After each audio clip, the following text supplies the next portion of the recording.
Before the bird ever sang, the wood itself whispered to the boy who touched it first.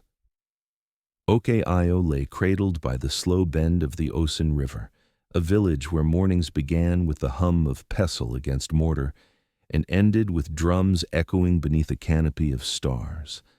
Life there was stitched together with stories, proverbs spoken at dawn, riddles traded in the marketplace, and folk tales woven thick by griots who carried the weight of history in their tongues.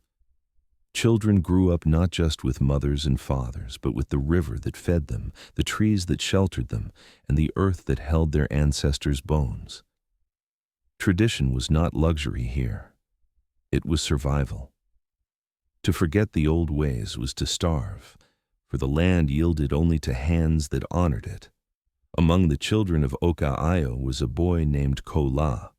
His father had died before his memory could form, leaving him with a mother whose back bent daily over frying pans of akara to sell in the dusty village market. She worked with sweat that smelled of firewood smoke, turning black-eyed beans into small golden rounds that carried them through hunger. Her hands were scarred by hot oil, her face often lined with exhaustion, but she carried herself with a quiet pride. She believed that as long as she rose before the sun and returned home after it slept, her son would never truly taste despair. Yet, even in her determination, she could not provide Kola with more than patched clothing and bowls of food that left his belly only half full. What she could not give in wealth, his grandfather offered in wisdom. The old man was a carver whose hands trembled when holding a gourd but steadied when they touched wood. Each morning, he sat under the shade of a great iroko tree on the edge of the village, the tree itself older than memory, its roots thick as sleeping snakes. There, with knife and patience, he shaped the ordinary into the essential, pestles for pounding yam, stools for resting bones, flutes that carried songs across the river. Kola often sat cross-legged beside him, his wide eyes following each slow cut, his ears tuned not just to the scrape of blade against bark, but to the soft words his grandfather murmured as he worked. "Wood has veins," the old man would say, running his finger along the grain. "You cannot fight them. You follow them like a river follows its course. If you force the blade where the veins do not want, the piece will break, and the spirit within will close its eyes." Kola absorbed these words with a reverence that outshone even his hunger. When other boys chased goats or swam recklessly in the river, he gathered scraps of wood left by his grandfather and practiced shaping them. His first spoon bent awkwardly, too thick on one side and too thin on the other, mocked by cousins who laughed at its uselessness. But Kola only studied the flaws, listening to the rhythm of mistake and correction, learning patience where other children sought quickness. Each new piece bore fewer scars of error until his small hands began to move with the calm certainty of someone chosen for a path. At night, when the village lights dimmed and the sky swarmed with stars, Kola lay on his raffia mat, replaying the cuts he had watched and the sounds the wood made. Sometimes in the quiet just before sleep, he imagined he could hear the iroko tree whispering, its leaves clapping softly like elders affirming a tale. And one such night, sleep carried him into a dream that would mark him forever. He dreamt of a bird, not of flesh, but of wood, its body smooth yet alive, its wings arched as if ready to lift from the ground. On its underside, carved into the grain, were 7 chevrons, like slanted lines of lightning pressed into its feathers. The bird did not speak in words, but it hummed, a sound low and deep, vibrating not in his ears but in his chest, as though the tree itself sang through it. When he woke, his heart raced. The dream clung to him like sweat, refusing to dissolve in daylight. He told his grandfather, who looked at him long with eyes that had seen many seasons. "Not every dream is a gift," the old man warned gently. "Some are tests. If you dare to carve what you saw, you must carve with clean heart and steady hand. Otherwise, What hums in blessing may hum in curse. Days later, while helping his grandfather collect wood, Kola's gaze fell on a block of iroko left aside by others. It was thick, knotted, and resistant, judged by seasoned carvers as stubborn, unworthy of time. Yet the moment his hand touched it, he felt the same vibration from his dream. Where others saw difficulty, he felt invitation. Without hesitation, he claimed it, ignoring the laughter of older apprentices who called him foolish. With the block in front of him, he set blade to grain. His first cuts were tentative, careful as footsteps across a stream. Each shaving that curled away seemed to release something hidden, as though he was not shaping the wood, but uncovering a form that had always been there, waiting. His knife followed lines he did not plan, guided by instinct more than skill, as if unseen hands steadied his own. When fatigue threatened to dull his focus, he remembered his mother's bent back over the frying pan, his grandfather's words about veins and rivers, and the dream that would not let him rest. Days turned into weeks, the block shrinking, refining, growing lighter in his hands, yet heavier in meaning. Children paused to watch, whispering that Kola's wood shavings smelled sweeter than yam peelings. Elders passed and muttered that the boy's eyes burned with something not taught, but given. And late one dusk, when the air was thick with the scent of charcoal fires and the last drums of the evening festival had faded, Kola stepped back from the carving. There, resting on his mat, was no longer a block of iroko, but a bird. Its wings were caught mid-lift, its head tilted, as if listening, and beneath its left wing lay the chevrons he had seen in the dream. He reached out and ran his fingers over the polished surface, and for a heartbeat he thought he felt warmth, as though blood, not sap, flowed beneath. One dusk, when no one else was near, the wooden bird tilted its head. A song too soft for mockery, too clear for denial, rose from the bird's wooden chest. The bird was finished, not merely completed in form, but whole in a way that felt unsettling, as though Kola had not created it, but uncovered something that had been waiting in silence. Its body was polished smooth, the grain of the iroko shimmering faintly like water stirred by moonlight. Its beak, sharpened to a delicate point, seemed made not for eating, but for speaking truths too sharp for human mouths. In its sockets gleamed 2 beads of seed amber his grandfather had once saved in a calabash for the work that matters most. When Kola had asked to use them, the old man had hesitated, then placed them in the boy's palm with a weight heavier than their size. Now those amber eyes caught even the faintest light and held it, as if the bird itself watched the world with memory. When the last shaving fell and the knife rested, Kola remembered the teachings. A carving, no matter how beautiful, was incomplete until honored. His grandfather's voice echoed in his mind. Ace lives where respect is poured. Taking a small gourd of palm oil and breaking a kola nut into halves, he knelt before the bird and set the offerings at its base. He sprinkled a few drops of oil on the ground, whispered thanks to the tree that had given its body, and recited a short prayer the old man had made him memorize, words calling for truth, patience, and the humility of hands that shape but do not boast. The evening fell heavy. The last red of the sun faded into a purple hush, and the compound grew still, the kind of stillness that made even goats stop bleating. Kola sat in the silence, staring at the bird, uncertain if he expected anything more. Then, without warning, a vibration stirred the air.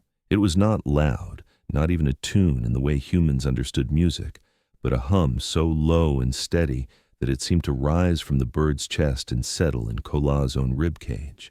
His eyes widened, his hands trembled. The bird was singing, if such a sound could be called song. He staggered back, nearly upsetting the gourd of oil. His grandfather, who had been dozing in the shade nearby, lifted his head and frowned. "What is it, boy?" But even before Kola could speak, the old man heard it too.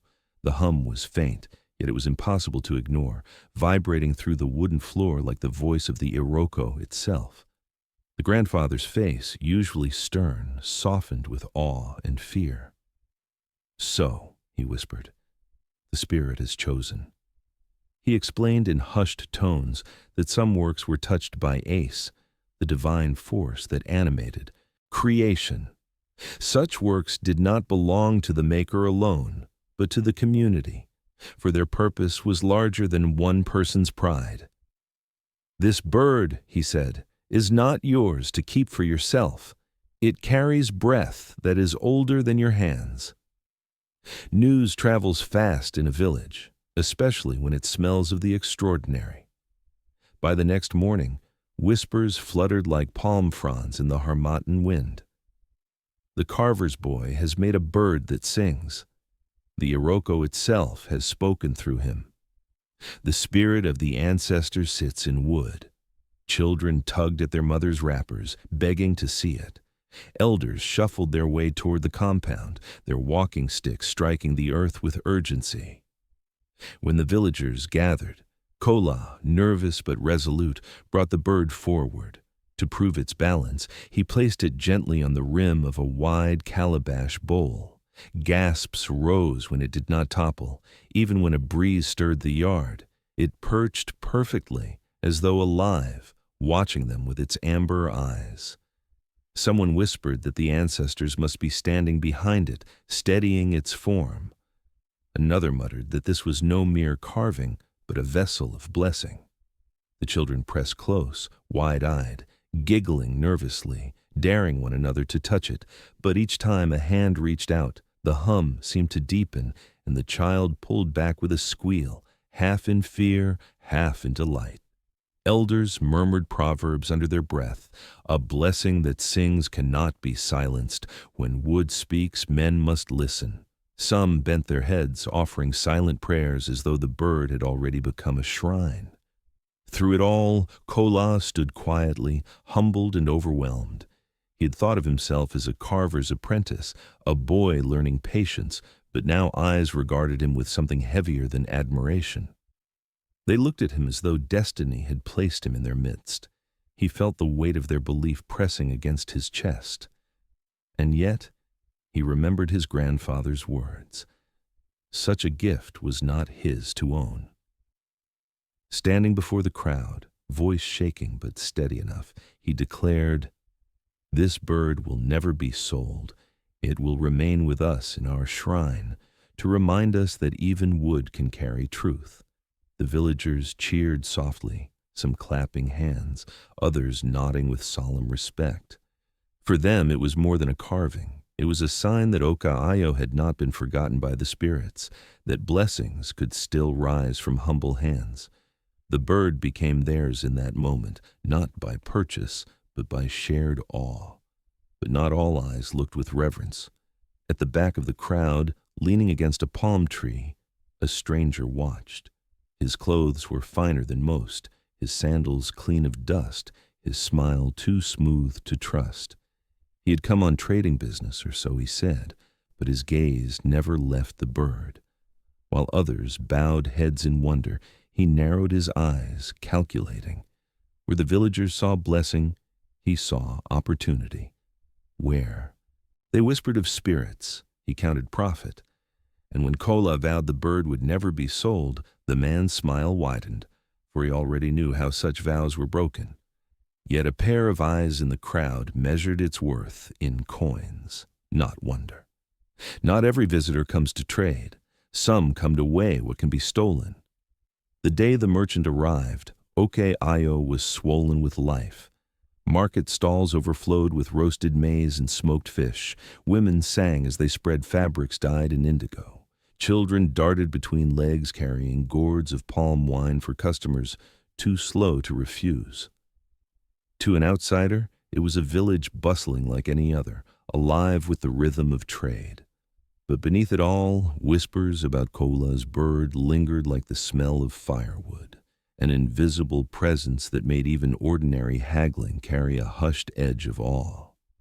The merchant introduced himself as a man from Ibadan, a trader of fabrics, beads, and ornaments who often traveled between towns. His voice was soft, his manner polished, his robe cleaner than most. Yet the way he looked around the marketplace betrayed him. His eyes did not linger on goods for sale, but on opportunities, like a hawk measuring the distance of prey. When he heard villagers mention the bird that hums, curiosity sharpened his smile. He asked where he might see it, and soon enough the crowd led him toward Kola's compound. When he stood before the bird perched proudly on its calabash pedestal, the merchant's expression shifted. He tilted his head, his smile widening as though he had just discovered a treasure chest no one else recognized. He leaned forward, feigning reverence, yet his eyes gleamed with something colder. "What a marvel," he said, bowing slightly. "This is not mere wood. This is spirit captured in form. Such wonders deserve to travel beyond a small village. The world must see what your hands have carved." He slipped a pouch from his garment and poured its contents into his palm, silver coins that caught the sunlight like fish scales, and a few folded notes printed in foreign ink. The crowd gasped. No one in Oka-Ayo had ever seen such wealth piled so casually. "Take this," the merchant urged. "Build wells, repair roofs, send your children to school. Let me honor your tradition by ensuring the bird finds a place of dignity, where kings and scholars may gaze upon it." Murmurs swelled among the elders. Some nodded at the coins, their minds already calculating how many yams and cassava harvests such money could buy. Others frowned, gripping their walking sticks, suspicious of a man whose smile seemed too ready. One elder whispered, "The river does not sell its fish, it feeds because it must." Another countered, "But even the river dries if no one tends the banks." The debate grew heavy, and at its center stood Kola. He looked at the coins and then at the bird. The hum had quieted, but he felt it still, vibrating in his bones like a heartbeat. In that moment, he remembered his grandfather's voice and the vow he had made before the entire village. Lifting his chin, he spoke clearly. "This bird will not be sold. It belongs to the shrine, not to men who count with their fingers. No amount of money will carry it away from the hands of the ancestors." The crowd fell into silence. For some, his words brought relief, for others, disappointment. But for the merchant, they were an obstacle. His smile did not falter, but the brightness of his eyes grew sharper. He slipped the pouch back into his robe and said with oily gentleness, "You are young, boy. Pride is easy when your belly is full. But remember, wealth buys medicine when fever comes. Think carefully." Over the following days, the merchant did not leave. He hovered like a shadow, appearing at the market with bottles of gin, gifts of kola nuts, and promises of more wealth if only they would part with the bird. He whispered to the elders after dusk, appealing to their desire for wells and new roofs. He praised Kola's skill endlessly, saying the boy's talent deserved the world stage, not a small shrine. Yet behind each compliment lay hunger, the kind that fed not on admiration, but on possession. Kola remained unmoved. His refusal grew firmer with each attempt, his vow strengthening like iron hammered in fire. Yet he noticed how some villagers began to waver. Mothers looked at their sick children and wondered what money could do. Fathers gazed at broken fishing nets and thought of replacements. The merchant knew it too, and his smile widened each time he saw doubt flicker in their eyes. Then came a moonless night, when even the crickets seemed to hush as if sensing something amiss. Kola woke to the sound of feet scuffing against the earth. He rushed to the compound where the bird was kept, and his heart sank. The pedestal was empty. Panic clamped his chest. He grabbed a lantern and searched frantically, his voice breaking as he shouted into the darkness. Footprints dotted the dust near the gate, leading toward the road that cut to the city. Kola did not hesitate.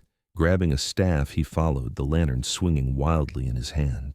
His breath came sharp, his bare feet pounding the path. The night seemed endless. the road stretching cruelly as if mocking his desperation. Then he saw them. Two figures ahead, one carrying a bundle that could only be the bird. Rage and terror fused within him. He lunged forward, shouting for them to stop. But before he reached them, shapes emerged from the shadows. 3, 4, maybe more. Hired thugs, their faces half hidden, their eyes glinting with malice. Kola swung his staff, but they overpowered him easily. Blows rained down, fists, boots, the butt of a cutlass. He fell to the dirt, blood in his mouth, pain exploding across his ribs. Through blurred vision, he saw the merchant, standing calmly a few steps away, smiling that same practiced smile. The man bent slightly as if to console, but his words dripped like poison. "You see, boy, even spirits prefer those who can carry them far." The world spun, darkness closing around him. The last thing Kola saw before his eyes surrendered was the bird being lifted into a waiting cart, its amber eyes reflecting the lantern light one final time, as though watching him slip into unconsciousness. And far away, days later, in a city buzzing with noise and neon, the bird would find itself behind glass, its hum silenced, its body polished for display, its spirit staring coldly at faces that measured its worth in currency and applause. Far away in Lagos, a bird sat silent behind glass watching neon lights. Under neon skies, even sacred things can be renamed for profit. The boutique on Victoria Island was the kind of place where silence was sold as luxury. Thick glass windows revealed curated displays, European suits draped on faceless mannequins, silk scarves folded with military precision, watches that gleamed like captured suns. The air inside smelled faintly of imported polish and expensive perfume, the scent of money disguising itself as refinement. It was here, beneath the glare of white neon lights, that the wooden bird first sat in exile. Placed inside a glass case lined with velvet, it looked less like a vessel of blessing and more like an artifact stripped of context. A plaque beneath it declared in stylish font, "Ancestral carving, origin unknown, West Africa, estimated 19th century." Not a word mentioned Okeayo, or the boy whose hands had drawn life from the veins of Iroko. Its chevrons were described as decorative etchings, its hum reduced to rumor, dismissed by the merchant as a village superstition. The bird, once revered as a living presence, was now merely an object for sale, its story replaced with one more palatable for those who valued ownership above truth. Wealthy customers floated in and out, admiring it the way one admires a necklace or a rug. They leaned close, nodding at its balance, marveling at its polished glow, yet none heard the faint vibration buried within it. The bird refused to hum. Surrounded by glass, cut off from libations, prayers, and the soil that had once welcomed it, it became a prisoner in silence. Children no longer dared it to sing. Elders no longer bowed their heads in respect. Here, in the city's neon heart, the bird was robbed of voice, reduced to decoration. It was on an ordinary afternoon, when the sun scorched the Lagos lagoon and traffic choked the island's streets, that a young businessman named Adebayo Olatunji stepped into the boutique. He was not yet the man who would later bestride politics and commerce with swagger. He was ambitious, eager, and keenly aware of how perception shaped destiny. His suits were tailored, his shoes Italian, his accent polished by time abroad, but deep within him burned a hunger older than his wealth, the hunger to be, seen not merely as rich, but as rooted. He had heard of families who claimed noble lineages, men whose surnames carried weight in traditional councils, women whose ancestry tied them to dynasties of chiefs. Adebayo's own father had been a cloth seller, a man who built fortune by bargaining hard and paying late. There was no shame in it, but neither was there glory. Adebayo longed to stand taller, to craft a myth that would shield him from the whispers of nouveau riche. And so, when his eyes fell on the bird, its poised wings, its amber gaze, its mysterious chevrons, he felt destiny extend a hand. He approached the glass case, his reflection merging with the bird's form. "Where is it from?" he asked. The merchant, ever ready, leaned close and whispered tales of a lost lineage, of carvings said to have belonged to chiefs displaced during colonial times, of artifacts smuggled through war and famine. He offered no proof, but his confidence wrapped each lie in velvet. Adebayo did not press further. Proof was unnecessary when the story already fit the shape of his desire. "I will take it," he declared, his voice steady. The merchant's smile widened, his fingers closing around the man's check as though sealing a covenant. That evening, the bird was carried out of the boutique, no longer just an object for sale, but a symbol repurposed, ready to anchor a myth. Within weeks, newspapers ran features praising Adebayo Olatunji as a guardian of heritage. Photographs showed him standing beside the bird, his hand resting on the glass pedestal as though claiming blood rights. He spoke eloquently about honoring the past and keeping culture alive, phrases that sounded noble enough to drown out the absence of truth. The public applauded. Columnists called him a patriot. Invitations poured in from politicians eager to align with a man who seemed to embody both tradition and progress. The bird, silent though it remained, gave him power. It opened doors into boardrooms, softened skeptical investors, and adorned his public image with the sheen of legitimacy. Where once people had whispered of his father's humble fabric stalls, now they spoke of ancestral legacy. The lie, repeated often enough, hardened into something resembling fact. But while Lagos celebrated, Oke-Ayo grieved. Kola, battered from the beating that had stolen the bird, returned to find his grandfather weaker than before. The old man coughed often, his body wasting away like wood hollowed by termites. He asked once about the bird, and when Kola confessed it was gone, the old man closed his eyes for a long while, whispering a prayer that his grandson could not hear. Days later, as dawn broke over the village, the carver's hands stilled forever. Kola buried him beneath the shade of the iroko tree, the same place where lessons had been taught, where spoons had first taken shape, where patience had been carved into him like a second skin. As the earth swallowed the man who had been his guide, Kola felt a new kind of silence, one heavier than the bird's refusal to sing, one that pressed against his chest until he thought it might break him. He had lost not only the bird, but the one man who could have told him what it all meant. And far away, in the city, while Oke-Ayo wept, the lie grew bolder. Adebayo unveiled the bird at a gala, surrounded by chandeliers and applause. Cameras flashed, journalists scribbled, politicians shook his hand. And though the bird remained mute, something strange happened. During his speech, as microphones captured his voice, a faint hum leaked into the audio. It was subtle, barely noticeable, a low vibration beneath the words, as if the bird had tried to remind the world it still carried a voice. On television, microphones caught a faint hum that puzzled the studio crew. Time may harden calluses, but it cannot mute the ache of loss.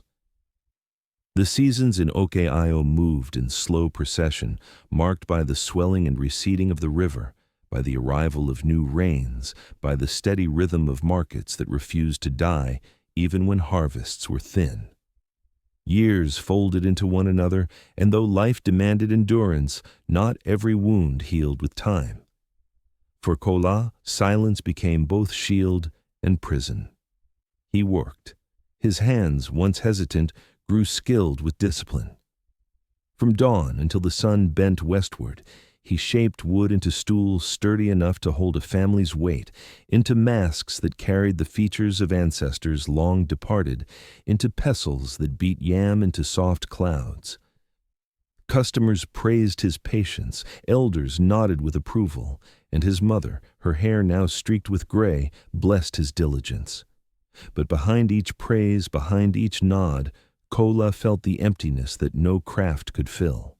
He did not carve birds, not once.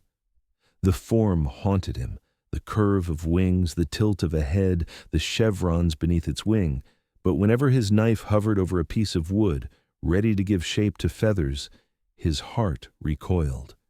To attempt it again felt like betrayal, as though he would be copying a miracle that had once belonged not to him, but to destiny. So he chose silence, turning instead to carvings that served daily life, pieces that would never tempt greedy merchants or lying mouths. Yet each time his hand brushed the iroko tree, he felt the absence of that hum, the song that had once made the whole village believe. The elders still spoke of the bird in whispers, especially during festivals when drums beat loud and stories carried into the night. "Do you remember when wood sang?" they would murmur, voices low, as if fearing that to speak too loudly might summon either blessing or curse. Children who had once pressed close to hear its song grew into adults, repeating the story like legend. The boy who carved a bird that hummed, and the night it was stolen. Some believed it had flown away, refusing to remain among mortals. Others claimed Lagos had swallowed it whole, as the city swallowed everything. Whatever the tale, its absence was felt like a missing drum in a festival rhythm. Life continued, but the beat was thinner. Meanwhile, far away, Lagos glittered. The city of restless ambition and endless hunger wrapped its arms around Adebayo Olatunji, the young businessman who had bought the lie and worn it like royal cloth. With the bird as his emblem, his rise quickened. He expanded his holdings, building hotels along the lagoon, acquiring newspapers that echoed his name on every front page, investing in broadcasting stations that carried his voice into every household. Each venture was gilded by the image of the wooden bird, perched like a silent witness in advertisements, logos, and campaign posters. The irony was bitter. While the bird remained mute behind glass, its stolen image spoke louder than truth. Billboards across Victoria Island bore its silhouette beside slogans about heritage, strength, and continuity. Political rallies displayed banners where its amber eyes gazed down like guardians of legitimacy. Adebayo's myth hardened. To many in Lagos, the bird was proof of his noble ancestry, evidence that his hands reached back into a lineage older than the city itself. In Oke-Ayo, rumors filtered back through traders and travelers. "We saw your bird," some villagers told Kola. "It is on posters taller than houses." They say it belonged to his grandfather, a chief of forgotten lands. Laughter sometimes followed, bitter and sharp, for they knew the truth. But truth, stripped of voice, could not challenge the noise of lies. Each rumor stabbed at Kola, each story deepened the hollow in his chest. He would nod quietly, return to his workshop, and carve another stool, another mask, another tool, never a bird. At night, when the village slept, he sat beneath the iroko tree, running his fingers across the rough bark, remembering his grandfather's trembling hands guiding his own. The silence pressed against him until it roared in his ears.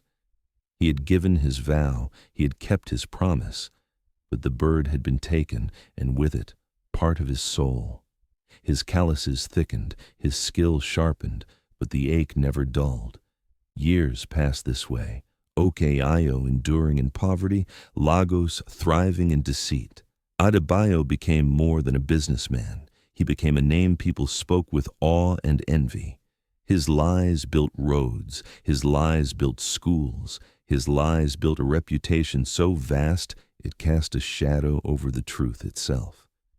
He stood in boardrooms where foreign investors bowed, in political circles where elders deferred, in headlines where his ancestral bird became shorthand for dignity. And through it all, the bird never sang. Behind glass, under neon, surrounded by chandeliers and applause, it remained silent.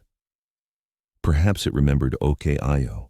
Perhaps it refused to waste its song on those who measured blessings in profit. Its silence was protest, but only those who had once heard its hum could recognize it. One Harmattan morning, as the Harmattan wind swept fine dust across the village, Kola sat in his workshop repairing a stool for a farmer. His nephew, a boy barely in his teens, ran in breathless, clutching a folded newspaper he had picked up from a trader traveling from Lagos. "Uncle," he said, excitement and confusion battling in his voice. "Look." Kola wiped his hands and took the paper. The front page carried a photograph of Adebayo, dressed in agbada woven with golden thread, standing proudly beside the bird. Beneath the pedestal, words blared in bold, "An heirloom returned, business mogul's ancestral artifact." The article praised his commitment to heritage, describing the bird as proof of a noble bloodline reaching back to centuries of artistry and leadership. Not once did the boy's name appear. Not once did Oke Ayo find mention. Kola's eyes blurred as he stared at the photograph. The amber eyes of the bird seemed to look at him through the page, distant yet familiar, reminding him of promises he could not abandon. His calloused hands trembled as he folded the newspaper, anger pressing against his ribs, sorrow tightening his throat. He had stayed silent for years, carving for survival, carrying loss like a hidden scar. But now the lie had grown too loud to ignore. One day, his nephew shows him a newspaper with the bird's photo and its false story. When wealth speaks, the city claps, even when truth sits outside the door. The ballroom of the Echo Convention Center was dressed like royalty that day. Crystal chandeliers spilled light onto velvet drapes. Rows of gold-painted chairs stretched toward a stage lined with banners, and 100 cameras blinked like restless eyes waiting for their subject. Lagos had gathered its elite, politicians in agbadas stitched with imported lace, oil magnates in polished suits, society ladies in gel head wraps so wide they brushed each other as they whispered. Every lens, every microphone, every curious ear was tuned toward the man of the hour, Chief Adebayo Olatunji, the billionaire who had built an empire of hotels, newspapers, and influence, and who now stood poised to crown his myth with one final jewel. On stage, draped in a robe of white and gold, Adebayo beamed like a king returning from conquest. Beside him, under a veil of silk, sat the bird. When the cloth was lifted, the crowd gasped on cue as though rehearsed. The wooden figure glowed under the stage lights, its wings poised, its amber eyes seeming to scan the room. Adebayo raised his hand, silencing the murmurs, and then began to speak with the confidence of a man who had purchased not just applause, but history itself.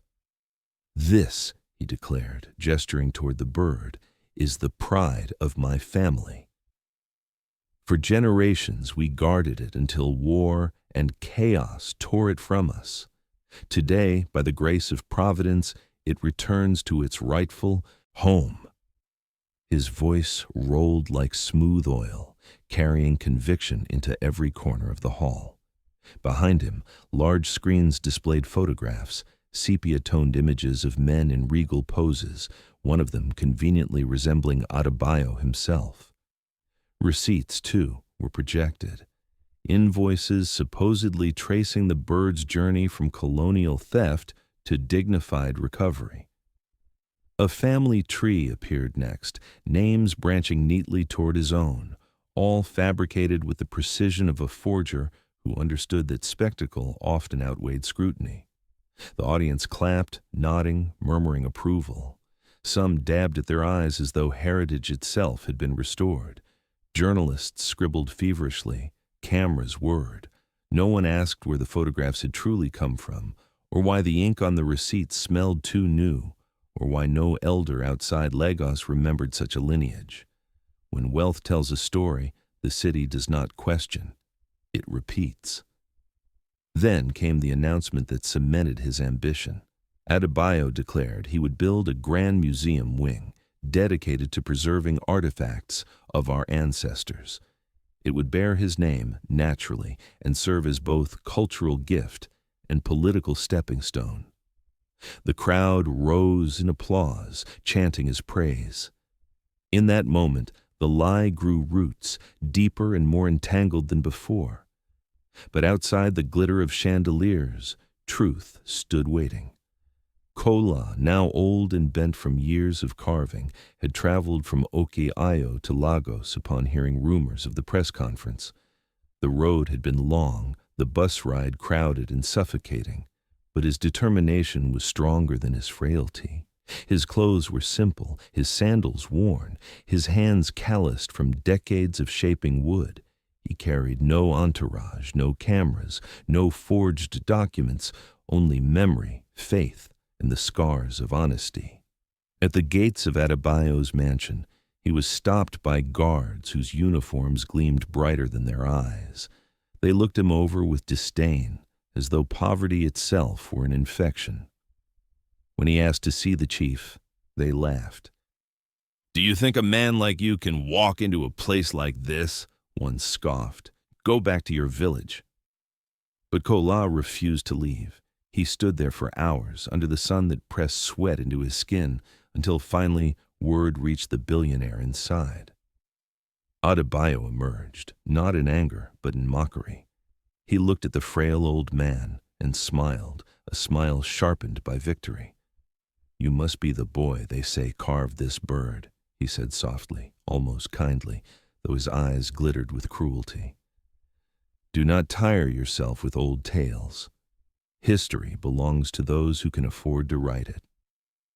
From the folds of his robe, Adebayo produced an envelope thick with naira notes in foreign currency.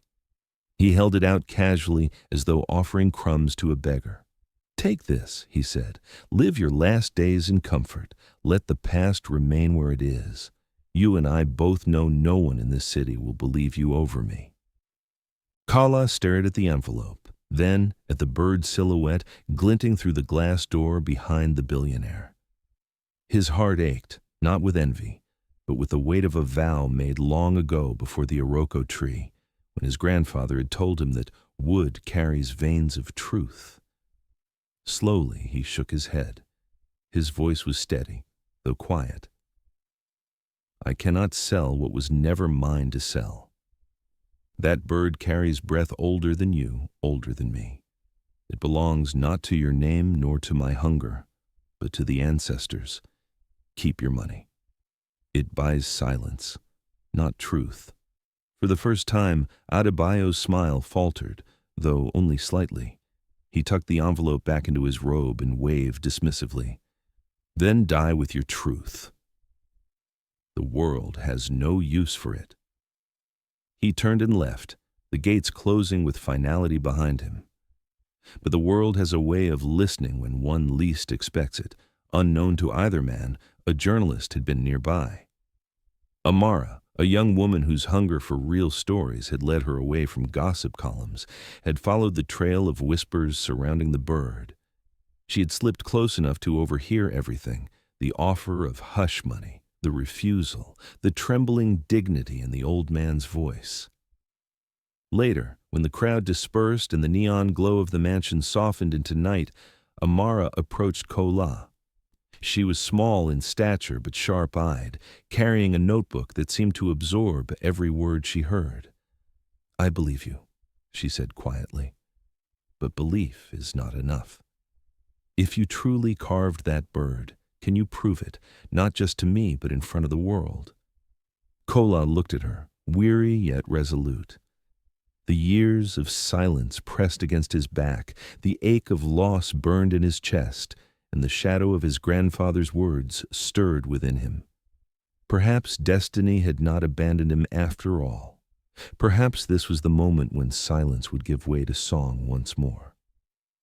Amara asks, "If you made it, can you prove it in front of the world?" Truth must be weighed twice, once in the forest, once under neon light. Amara was not the kind of journalist who waited for stories to land neatly on her desk. She hunted them like fishermen who knew that the river's best catch swam deep, not near the shore. The tail of the wooden bird was too large, too layered, to belong only to village whispers or glossy press conferences. It had become both heritage and theft, memory and propaganda. If truth was to rise, it could not rise in one place alone. It would need to stand before those who revered ancestors and those who worshipped contracts. And so, Amara proposed something audacious: a dual trial. One court would be Oke-Ayo itself, the forest-bound community that still honored libations poured to the soil and oaths sworn beneath Iroko leaves. There, truth was not a performance, but a covenant with the unseen. The other would be Lagos, the restless city of glass towers and relentless traffic, where truth was measured by documents, receipts, signatures, and the stern gaze of robed judges. Both courts would have to listen. Both would have to decide. At first, the suggestion sounded impossible. How could tradition and modern law sit at the same table? Yet the bird demanded it. Its story had roots in a village shrine and branches in city boardrooms. To separate the two would be to break it in half. And so arrangements began. Elders in Oke-Ayo swept the grove clean, preparing mats woven with palm fronds where witnesses would sit. They gathered the staff of oaths, carved with notches from generations past, and warned all who came that lies told here would anger ancestors whose judgment was eternal. Meanwhile, in Lagos, lawyers sharpened their tools. They demanded provenance, receipts of ownership, family records, photographic evidence. They prepared cross-examinations as though heritage could be pinned down like a butterfly in glass. The court was scheduled in a hall too small for its spectators, where reporters already jostled for position, their pens eager to turn verdict into headlines. The day arrived when both courts opened, one beneath the broad crown of the Iroko tree, the other under the white fluorescent lights of Lagos Justice. The bird, for the first time in decades, traveled between both worlds. In Oke-Ayo, it was laid gently on a shrine mat, surrounded by calabashes of palm oil, kola nuts, and leaves sprinkled with river water. In Lagos, it stood upon a glass pedestal polished to perfection, flanked by security guards as though it were both treasure and prisoner. Two altars, two languages of truth, yet one bird. The first task was simple yet profound. Both men, the billionaire and the carver, were asked the same question: what is the bird's first memory? In Oke-Ayo, the elders' council waited, their staffs tapping the ground softly in rhythm, their eyes unblinking. The billionaire cleared his throat, his agbada shimmering like liquid gold. His voice carried the weight of rehearsal. He spoke of a grandfather who had supposedly kept the bird in a chest during colonial raids, of family songs sung to it in exile, of its miraculous reappearance after generations of loss. His words were polished, his tale crafted to charm. Yet, as he spoke, the forest seemed to withhold its breeze. Not a leaf stirred, not a cricket chirped. In Lagos, the same speech unfurled. Screens displayed copies of fabricated family records, photographs of stern-faced men with the bird inserted into their laps. The lawyers nodded approvingly. The journalists scribbled. The crowd murmured with admiration. In the language of documents, he seemed convincing.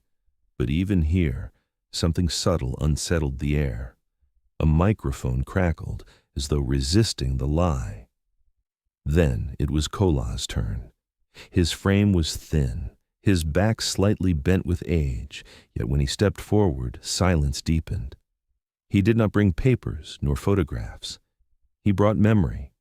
Standing before the bird, his voice dropped into the cadence of the night so many years ago when he had first placed palm oil at its feet. He whispered the praise poem, the oriki that had woken it. The words were not for the crowd, not even for the judges. They were for the bird, for the ancestors who had guided his knife, for the Iroko that had given its body. The poem flowed like water over stones, low but unbroken, naming rivers and winds, honoring patience, calling for truth. And as the last line fell from his lips, something happened that no stage light, no courtroom record could capture. The bird trembled. Its amber eyes caught a glimmer of light and seemed to flicker. A faint hum rose, soft, steady, undeniable. It was not loud enough to be recorded by cameras or microphones, but it filled the marrow of those who stood near. Elders in Okeayo pressed their palms to their chests, eyes shining with tears. In Lagos, journalists froze mid-sentence, staring wide-eyed at one another. It was not sound carried through speakers, it was vibration carried through bone. No one spoke for a long moment. The billionaire's polished smile faltered just briefly before he composed himself again. Lawyers glanced at one another uneasily, uncertain how to cross-examine something they could not explain. And in that silence, one truth became clear. Documents could be forged, photographs fabricated, stories rehearsed. But life force, the hum of Ace, could not be counterfeited. The bird trembled and hummed softly, heard by all, recorded by none. A true maker carves a mark thieves cannot imitate. The silence that followed the bird's faint hum lingered like incense, heavy and unexplainable. Both in Okeayo's grove and in Lagos's fluorescent courtroom, people felt the vibration sink into their bones. Yet awe alone would not decide inheritance. Men of power required evidence, and lawyers demanded proof. For the billionaire, documents were shields. For Kola, proof lived in the wood itself.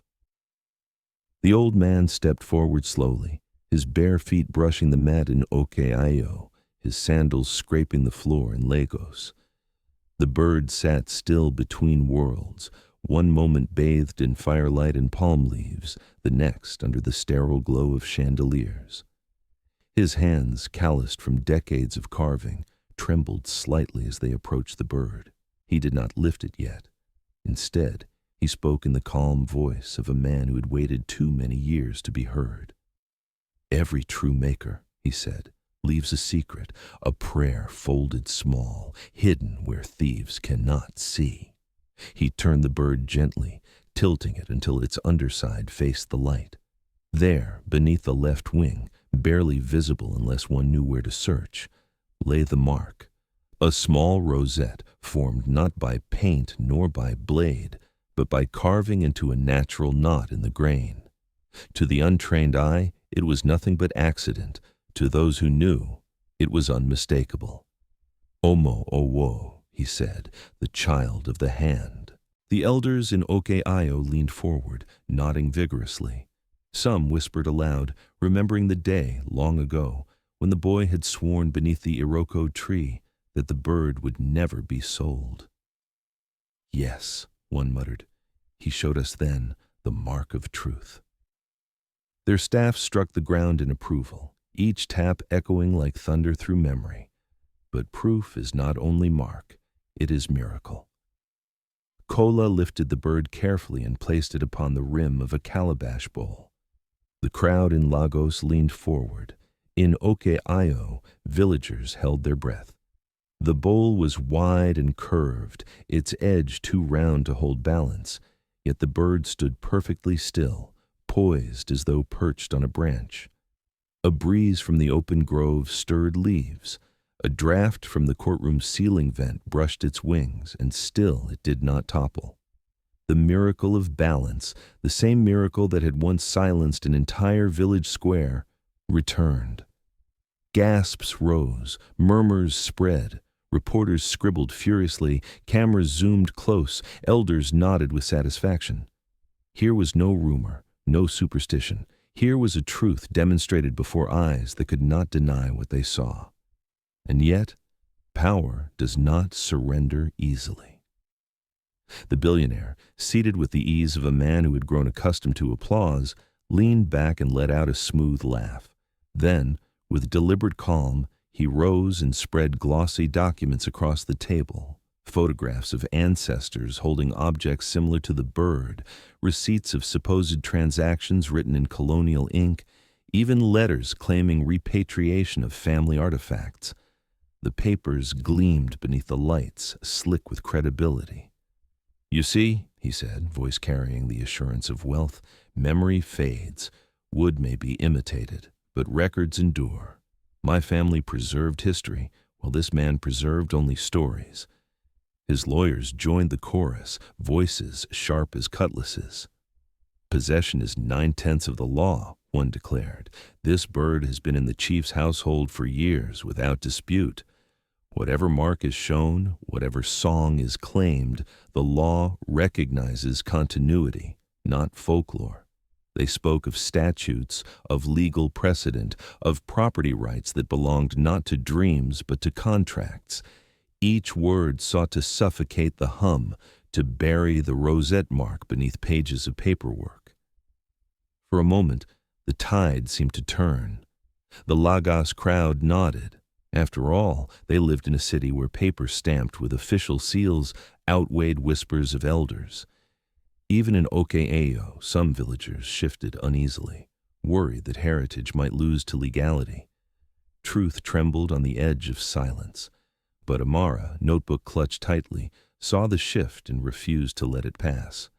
She whispered to a colleague who whispered to another, and soon murmurs rippled through the audience, not against Kola, but against the brazenness of wealth that tried to cover wood with words.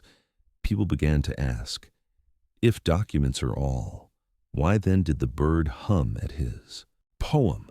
Why then did it balance? Why then did elders remember his vow?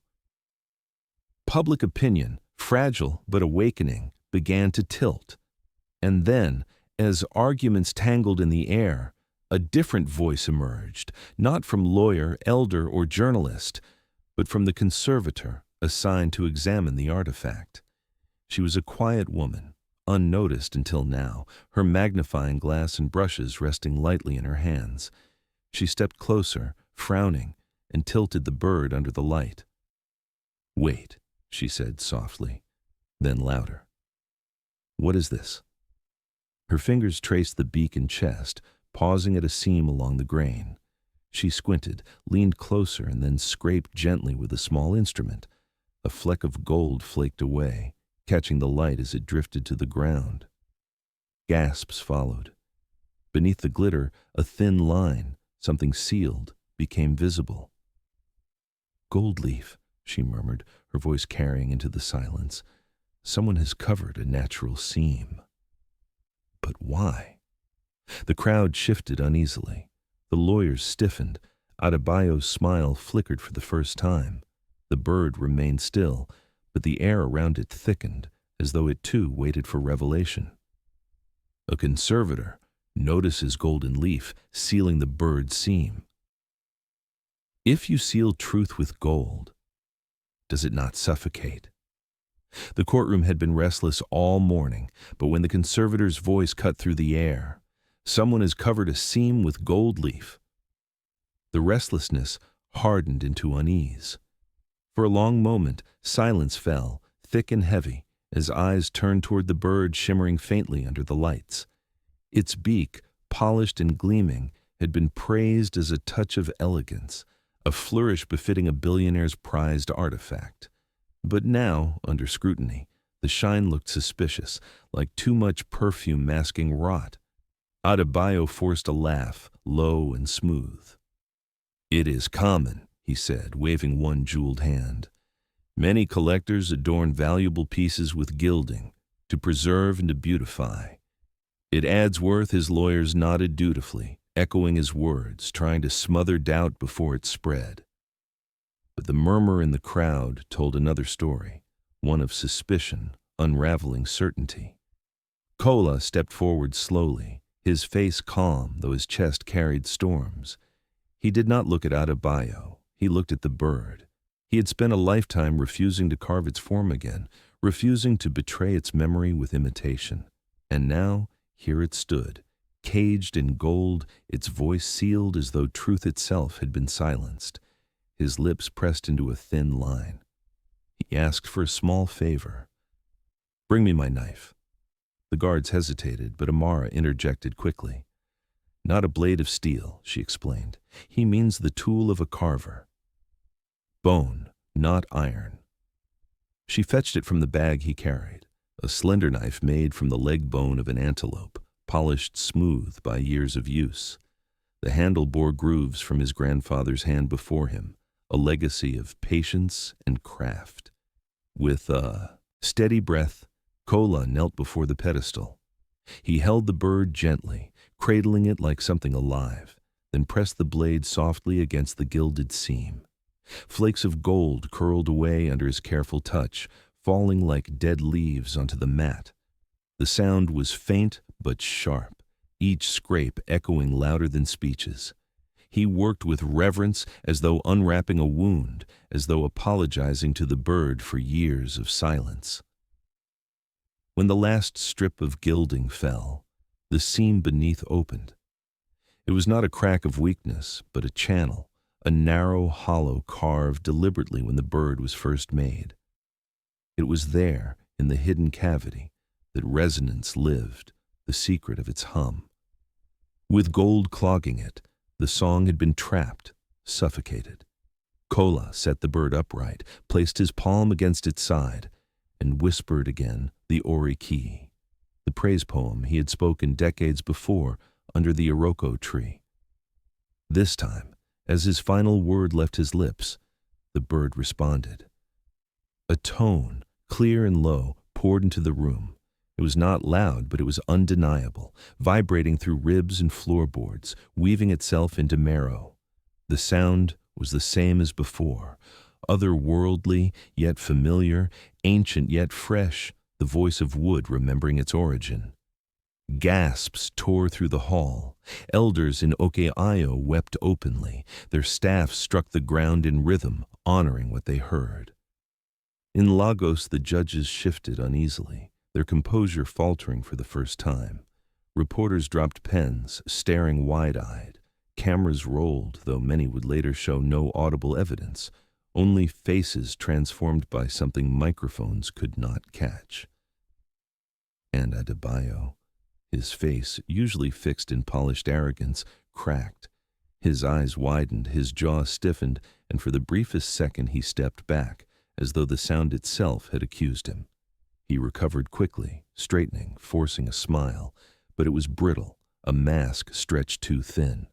The hum had pierced not only the room, but his myth. Amara's pen flew across her notebook. By nightfall, her article appeared online under a headline that cut through the city like fire. When money gilded silence. In crisp prose, she described the discovery of the gilded seam, the careful scraping by the carver, the return of the hum that documents could not silence. She drew a contrast sharp enough to wound. Where wealth sealed a mouth, truth reopened it. Where paper lied, wood remembered within hours, the story spread. Lagos social media erupted in fury and fascination. Hashtags trended. Hashtag the hummingbird. Hashtag truth versus gold. Hashtag Adebayo lies. Videos of witnesses describing the sound went viral, even though recordings captured only silence. "I felt it in my chest," one woman said on camera, pressing her hand to her heart. It was not a noise. It was a truth. Memes appeared, cruel and quick, showing Adebayo with golden tape across his mouth, the laughter of the city, once his weapon, now turned against him. On talk, shows, analysts debated. Some argued the bird was a mere trick of physics, a carved resonator. Others insisted it was spirit, proof that ancestors still spoke when justice faltered. But regardless of explanation, one fact stood. The billionaire had silenced it with gold, and the carver had restored its voice. Public opinion shifted like a tide breaking dams. Still, power clung desperately. Adebayo's lawyers spun explanations. The gold had been decorative, not deceitful. The hum was coincidence, perhaps the vibration of air conditioning. They brandished contracts again, insisting possession was legal fact. Yet their words rang hollow against the memory of the hum. The audience had felt truth in their bones, and bones do not forget. For Kola, the moment was less victory than vindication. He did not smile, did not gloat. He simply stood, hand resting lightly on the bird, eyes closed in quiet relief. At last, the voice he had once awakened as a boy had returned, not to prove his pride, but to prove that honesty, though delayed, still breathes. But truth, once stirred, attracts more than applause. It attracts witnesses long silenced. As the crowd spilled out of the courthouse, buzzing with arguments, a woman in plain clothes lingered at the edge. Her face was unremarkable, but her eyes held the look of memory long buried. She approached Amara hesitantly, tugging at her sleeve. "I read your article," she whispered. "I watched today." Amara, startled, turned to her. "Who are you?" The woman swallowed hard. "I used to work at the boutique on Victoria Island, the one where the bird was first displayed. Years ago." Her voice trembled, but resolve steadied it. "I remember the day it was sold. I remember who sold it, and I remember the boy who came chasing after it, beaten and left bleeding." Her words fell like stones in a still pond, rippling outward, promising revelations yet to come. A former boutique clerk steps forward. "I remember the day it was sold." Every theft leaves a shadow, even years later. The courtroom had not yet recovered from the sound of the bird when the whispers began to spread. There is someone else who remembers. At first, no one paid attention to the woman who had tugged at Amara's sleeve. She looked ordinary, a former shop assistant blending into the faceless crowd of Lagos. But when she repeated her words, "I remember the day it was sold," the entire hall seemed to tilt toward her. Truth often enters softly, like a shy child at a noisy gathering, yet its presence can still silence the loudest voices. Amara wasted no time.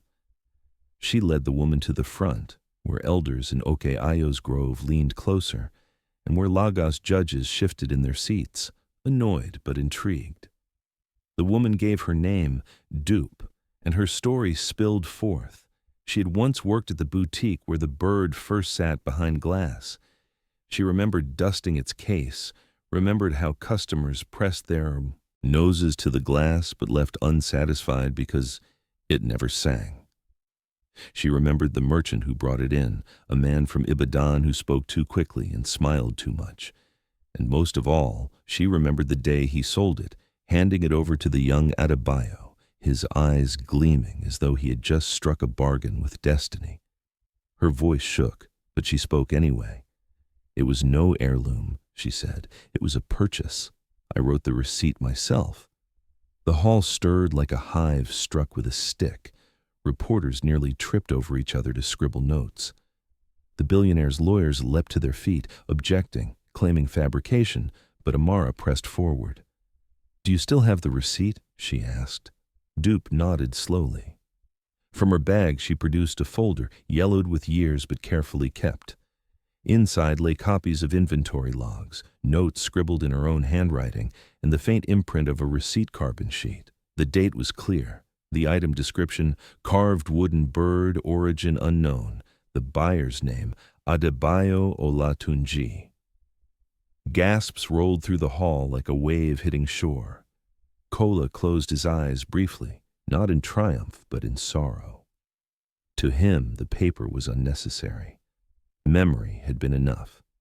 But for the city, for Lagos that trusted stamps more than spirit, this was the language of proof. He watched as elders nodded grimly in Okeayo, their murmurs blending with the rustle of leaves.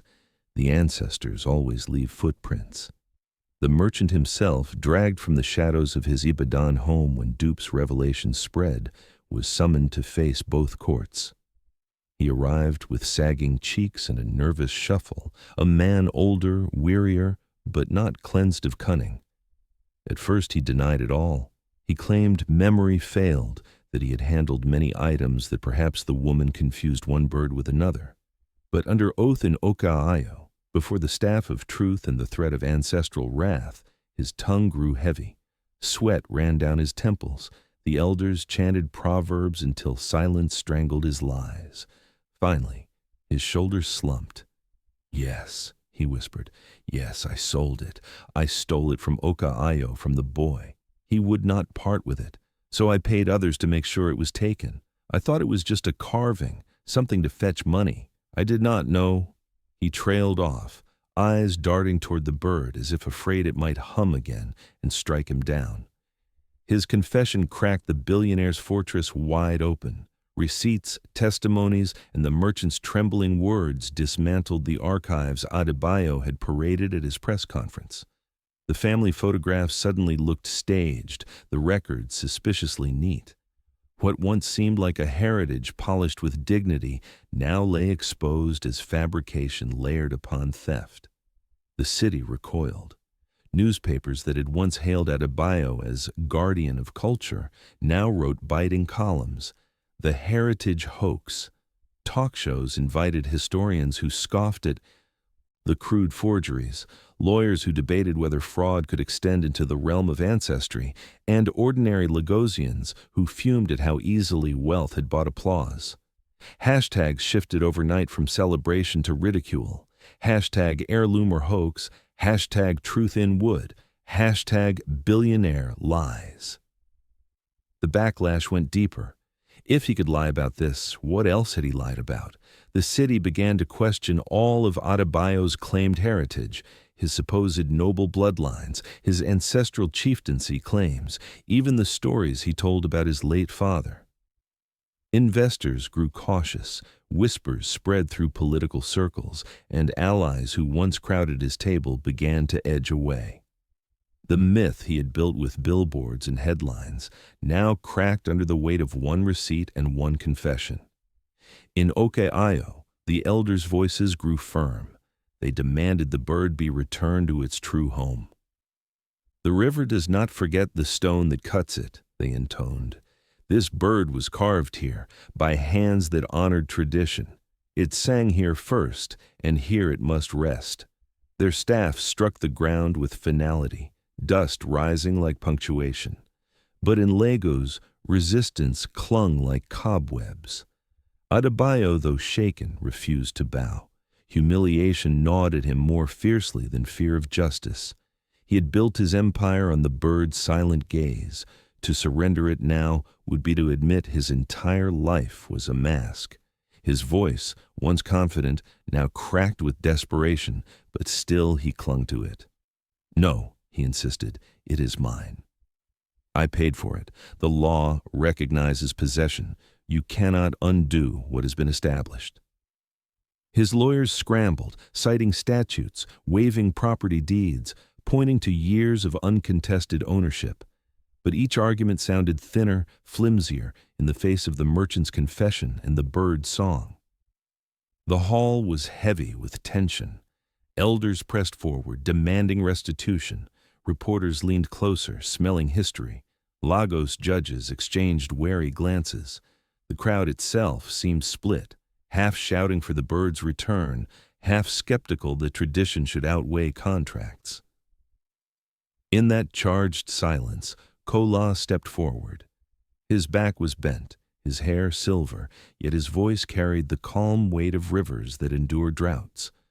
He looked at the billionaire, not with hatred, but with sorrow. He placed one hand on the bird and one on his chest. Then he spoke softly, his words cutting deeper than any shout. "I do not ask you for money," he said. "I do not ask for riches or revenge. What I ask is not price, but promise."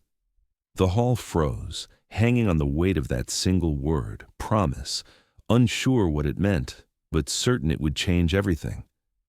Kola tells him, "What I ask is not price, but promise." A man's true wealth is measured not by possessions, but by what he leaves in others' hands. The hall was tense, thick with the scent of sweat and dust stirred by too many bodies holding too many opinions. After the merchant's confession, after the documents crumbled under scrutiny, and after the bird had hummed once more, all eyes turned to Kola. He stood small in the vastness of the room, bent with age, his hands weathered by decades of carving. Yet in that moment, he seemed larger than the chandeliers above him, as if the strength of his words, not his frame, held everyone still. He had listened to the lawyers circle like vultures, watched the billionaire tremble behind a mask of arrogance, and heard the elders demand the bird's return. But he knew that returning the bird alone would not be enough. The bird had been stolen once. Greed could come again. Its voice could not be preserved behind glass or even behind shrine doors. What was needed was not possession, but continuity, a way for the spirit of the craft to outlive theft. And so he lifted his chin and spoke. "Return the bird to Oke-Ayo," he said, "but let it not sit in silence.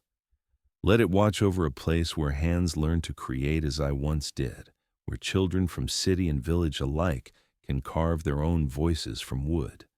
Build a school of craft. Let this bird sing each year at the festival as blessing for the apprentices. That is the covenant I ask.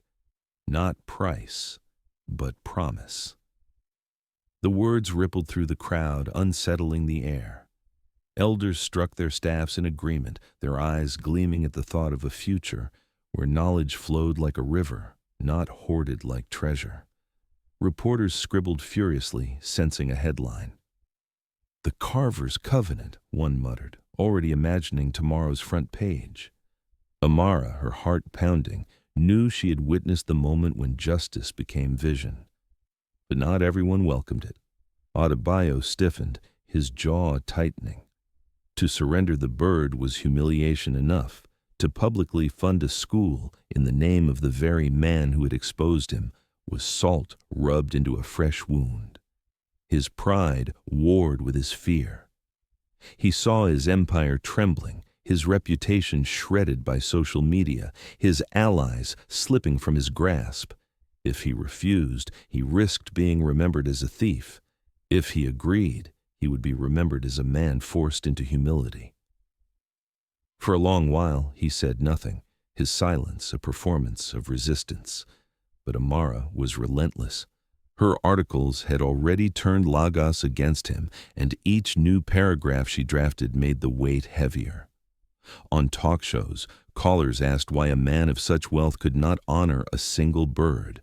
Hashtag swelled, hashtag return the bird, hashtag craft over gold, hashtag legacy not loot. Even foreign newspapers picked up the story, framing it as a parable of Africa reclaiming its heritage. Under such pressure, even the richest man cannot hide. Finally, Adebayo cleared his throat and spoke, voice forced into calm. "If it is a school you want, then a school there shall be. The academy will bear my mother's name, for she taught me discipline. Let this be my offering." Some scoffed at the attempt to salvage dignity, but others nodded, recognizing that compromise, however reluctant, was still victory. Kola, unmoved by vanity, accepted with a single nod. So long as the promise is carved in action, not in gold, the covenant was set. Plans moved quickly, carried on the wings of public scrutiny. Architects submitted designs, politicians sensing opportunity, pledged support, artisans from across Nigeria wrote letters offering to teach. The academy was to stand in Oke-Ayo, not Lagos, a deliberate return of honor to the soil where the bird first sang. And at its heart, in a shrine open once a year to the people, the bird would hum its blessing over the apprentices. The city buzzed with anticipation. Some saw it as justice, others as spectacle, but all agreed it was history. The billionaire's signature was demanded on documents, his face pressed into cameras as he announced the initiative. His smile was stiff, his words rehearsed, but the people only cared for the promise, not his sincerity. The covenant belonged to the crowd now. Kola returned to Okeayo with cautious relief. He sat once more beneath the iroko tree, where children gathered to hear him speak of veins in wood, of patience, of songs hidden in silence. He told them the bird would soon come home, not to one man, but to all hands that carved with honesty. For the first time in decades, he felt his chest loosen. Perhaps the wound would heal after all. Yet, history, like rivers, rarely flows without turbulence. The night before the handover ceremony, the bird rested in a secured chamber guarded by both Lagos officials and Okeayo elders. Lanterns burned low, casting long shadows on the walls. Outside, the city hummed with expectation. Tomorrow would be the day truth triumphed over lies, the day a wooden bird carried more power than gold. But in the deep hours before dawn, when the streets thinned and the guards' eyes grew heavy, something stirred. A shadow moved where none should have been, silent and practiced. When the dawn broke and the chamber doors were opened, the pedestal stood empty. The bird was gone. On the night before the handover, the bird disappears again. Temptation always circles back to sacred things. Morning broke over Lagos like fire spilled across the lagoon, but instead of celebration, the day opened with panic. The bird was gone. Where there should have been drums, there were sirens. Where there should have been dancing, there were shouts of accusation. The chamber that had held the artifact stood empty, its pedestal stripped bare, the velvet cloth folded neatly as though mocking the very idea of guardianship. Whispers surged first, then accusations. It must be the billionaire, some said. Humiliation had pressed him too far, and this was his desperate last act. No, it was the elders themselves, others muttered. Perhaps they feared that returning the bird to Lagos would curse the land, so they spirited it away in the night. Every tongue sharpened with suspicion, and every faction sought someone to blame. Kola, hearing the news, felt his stomach turn as though the earth itself had betrayed him. His first thought was not of anger, but of despair. Twice now the bird had been stolen. Twice silence threatened to swallow its truth. Could no promise hold? Could no covenant last? He pressed his palms together, whispering the words his grandfather once taught him. The river bends but does not break. The search began before the sun reached its full height. Streets were combed, riverside paths scoured, marketplaces raided for whispers. Amara followed every lead, her notebook clutched tight, her pen flying as though the world itself might change depending on which words she captured. The billionaire, confronted by cameras, swore loudly it was not him, his eyes darting nervously as though denial could wash away suspicion. By afternoon, a rumor reached the elders. A boy had been seen near the river, clutching something wrapped in cloth, moving with the nervous gait of someone carrying more than he should. Men were dispatched, and within an hour they dragged him forward, trembling and defiant in the same breath. He was no stranger. He was Tay, a young artisan from Lagos, barely 20, his hands already calloused by years in carpentry workshops. And in his bundle, when unwrapped, lay the bird. The gasp that rose from the crowd shook the air. The amber eyes glinted in the sun, the chevrons beneath the wing unmistakable. Here was no forgery, no replacement. This was the bird itself, recaptured not by guards or judges, but by the desperation of a boy too young to understand the weight of what he carried. Dragged before both courts, the grove of Okeayo and the Lagos chamber, Tay fell to his knees. His words poured out in sobs, tangled and raw. I did it. I stole it, not for greed of power, not for lies of heritage. I was drowning in debt, my mother's sickness, the rent unpaid, the creditors at my door. I thought, if I sold it, even for a fraction, I could save us. I thought one bird would not matter to a world already fighting over it. His confession cracked the crowd in two. Some shouted for punishment. A thief is a thief. He must pay with his hands. Others, softer, whispered pity. Had not Lagos itself created such hunger, such crushing weight on the backs of the poor? Was Tay not merely another victim, caught between the shine of gold and the shadow of despair? The billionaire seized the moment, his voice rising above the chaos. "See," he cried, "it was not me. It was this boy. Do not drag my name in mud any longer." His lawyers echoed him, demanding harsh punishment for Tay, both to deter others and to cleanse their client's reputation. But Kola, standing near the elders, raised his hand. His eyes, heavy with years, softened as they rested on the trembling boy. In him, he saw echoes of his own youth, the hunger, the desperation, the temptation of shortcuts. He stepped forward, his voice carrying steady over the noise. "Do not break him," he said. "He is not the enemy. He is the child of the same soil that carved me. Punishment will teach him nothing. Forgiveness will carve him anew." The elders frowned, uncertain. Mercy was not their usual tool against theft. But Kola pressed on, speaking with the authority of one who had lived the lesson himself. "When I was young, I too could have been tempted. Poverty sharpens the blade of desperation. Let us not throw this boy to the pit. Let us place him in the school we promised to build. Let him learn the covenant, not through shame, but through creation. If we crush him, we gain nothing. If we teach him, we gain another pair of hands to honor truth." His words settled like dew on thirsty ground. One by one, the elders nodded. Their staffs struck the earth, not in condemnation, but in agreement. Amara scribbled furiously, her heart swelling at the sight of justice bending toward restoration.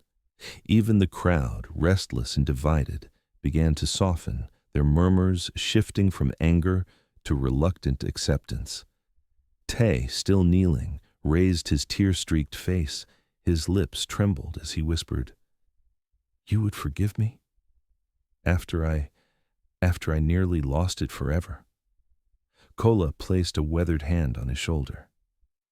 "Forgiveness is not forgetting," he said gently. "It is teaching you to remember better." The bird was lifted carefully from the boy's bundle and returned to the elder's hands. Kola received it once more, his palm steady despite his age. He pressed it lightly against his chest, whispering the old praise poem, the same words that had called it to life beneath the Iroko tree so many years ago. And then it happened. The hum returned, not faint this time, not hidden. It rose strong, steady, vibrating through every rib, every wall, every staff struck against the ground. The air itself seemed to shiver with the sound, carrying it from grove to courtroom, from city to village. It was as though the bird, after enduring theft, lies, and silence, had chosen this moment to declare itself louder than before.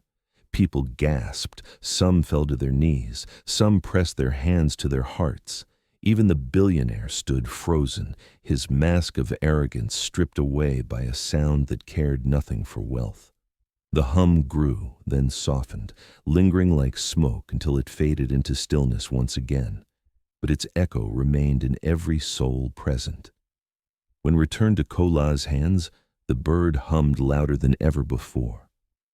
"The truest inheritance is the skill to create, not the wealth to hoard." The day the academy opened, Oke-Ayo did not feel like a village. It felt like the heart of a country. From dawn, drums rolled across the riverbanks, calling people from farms, markets, and cities beyond. Children arrived in buses painted with dust from highways, some wearing uniforms too large for their thin shoulders, others barefoot, clutching satchels their parents had sewn from old fabric. They came from Lagos, from Ibadan, from Jos and Enugu, faces carrying the map of Nigeria itself, all gathered to learn not arithmetic or politics, but the ancient covenant of hands. At the center of the new compound stood the workshop, Walls of mud brick, roof thatched in palm, but wide windows to let in light.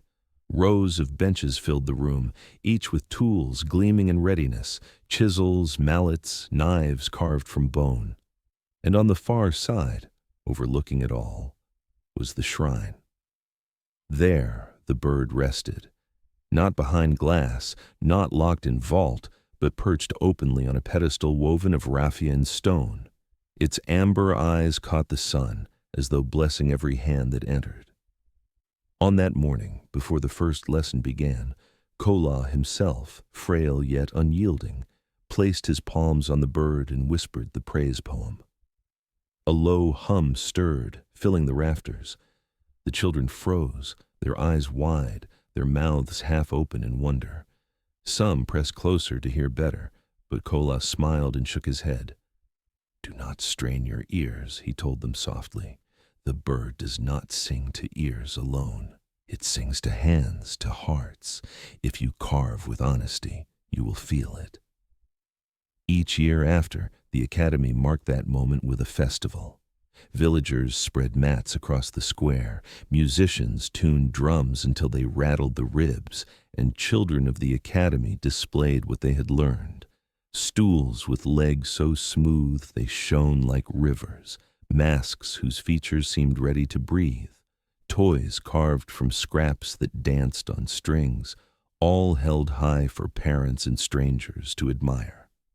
And always, before the day ended, the bird was brought out to hum again, its song uniting both city visitors and village elders in shared silence. Oke-Ayo changed. What was once a poor riverside settlement became a place of pilgrimage. Traders brought fabrics and spices, tourists brought cameras and curiosity, artisans brought skills to teach. Markets swelled with new life, houses filled with apprentices eager to learn. For the first time in living memory, the village did not shrink under the shadow of cities. It became a place where city and village met as equals. The billionaire, humbled by scandal, played his part in quiet. He sent funds each year, never announcing them with speeches, never stamping his name on plaques. Pride had broken him. Now humility slowly taught him how to stand again. When he came to Oke-Ayo, he did not wear agbada threaded with gold. He came in plain linen, walking without convoy, bowing his head before the shrine. He never asked the bird to sing for him. He simply sat at the back of the festivals, watching children carve, listening to laughter, learning at last that legacy was not built by possession, but by permission. Amara, who had carried the story from whispers to headlines, wrote the chapter that sealed it in history. Her article was titled "The Song Under the Wing." In it, she traced the journey from theft to truth, from lies gilded in gold to hum restored in wood. But she ended not with the billionaire's fall, nor even with the bird's return. She ended with the children, their small hands gripping knives too big for them, their eyes shining with wonder as they coaxed shape from grain. "The future of inheritance," she wrote, "is not in vaults or mansions. It is in the hands of those who learn to create." The piece spread far and wide, translated into languages beyond Nigeria. Scholars quoted it, schools invited her to speak, and people began to see Oke-Ayo not as a forgotten dot by a river, but as a symbol of how truth, once carved, could reshape a nation. For Kola, the academy was not triumph, but fulfillment. He walked through its corridors each morning, pausing to correct a grip, to guide a hand, to praise patience.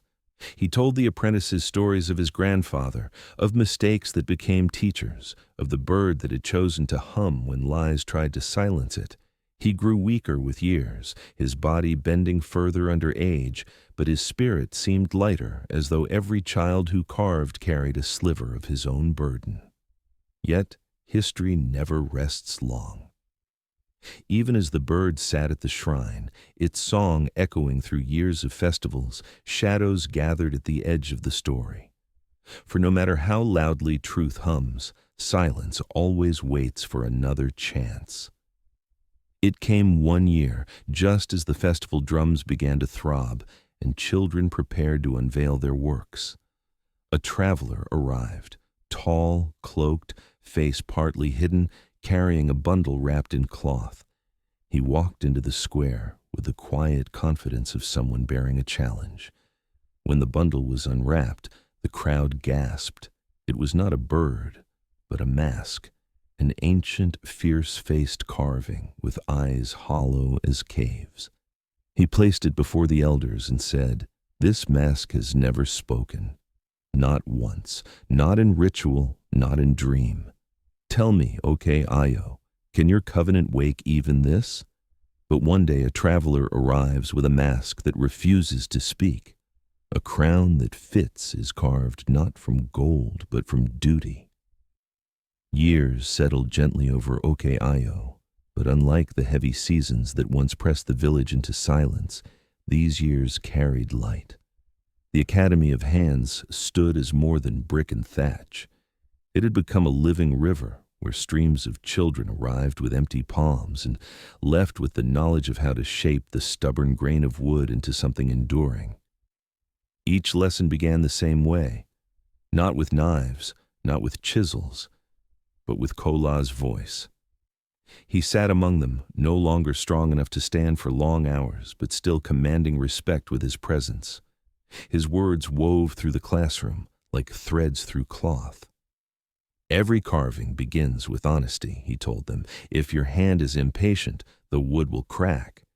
If your heart is greedy, the grain will resist. But if you listen, truly listen, the wood will show you the shape waiting inside.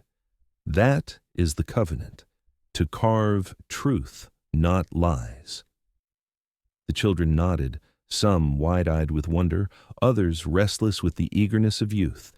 Yet all of them, when they took knife to wood, carried his words like a silent hum in their chests.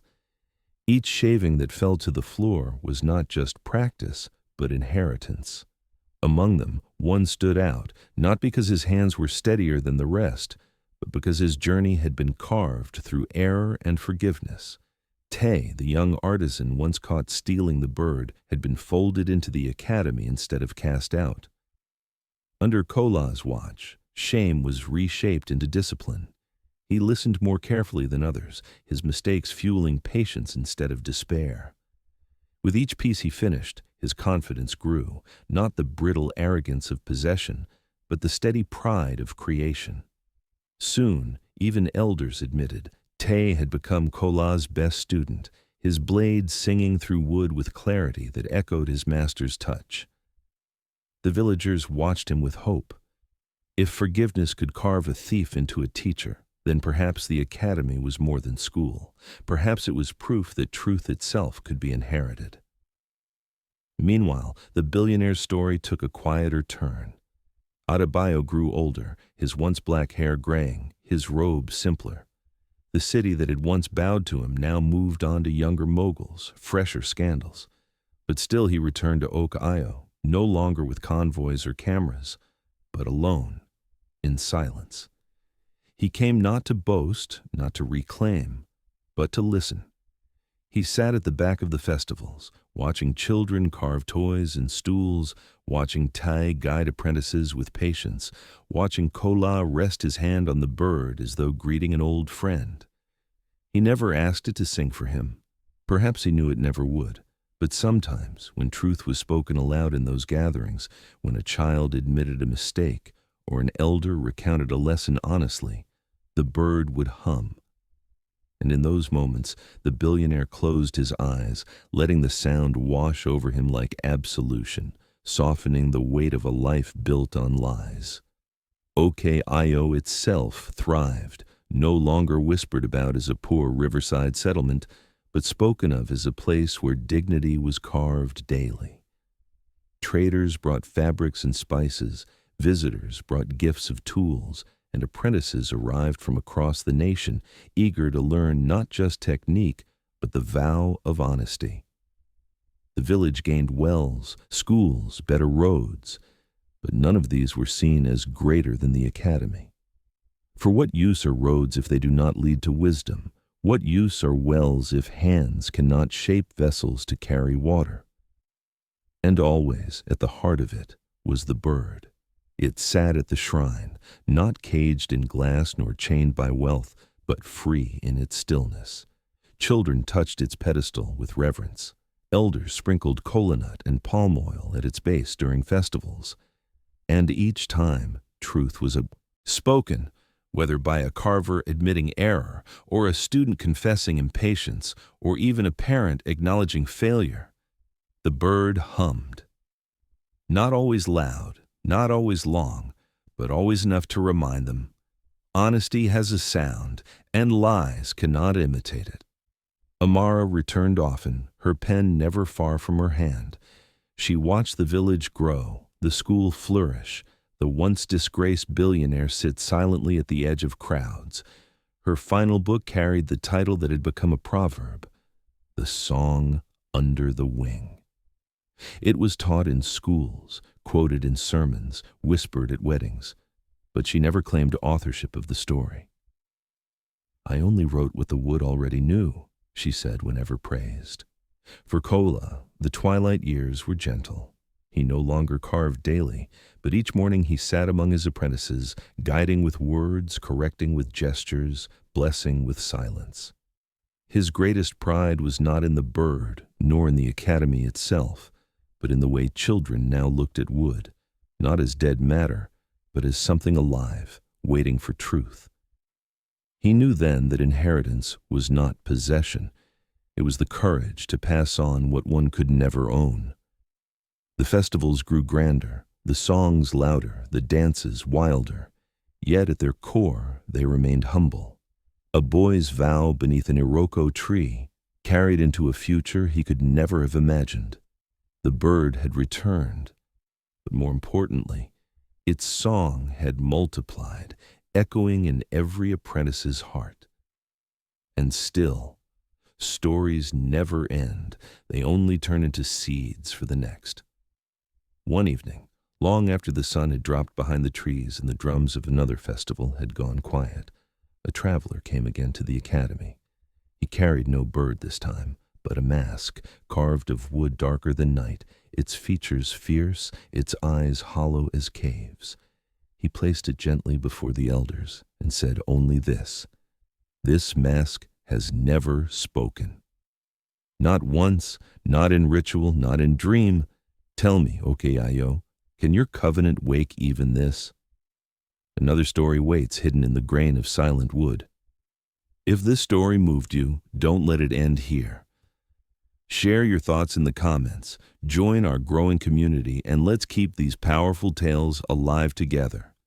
And if you haven't already, subscribe so you never miss the next story waiting in the wood grain of our world.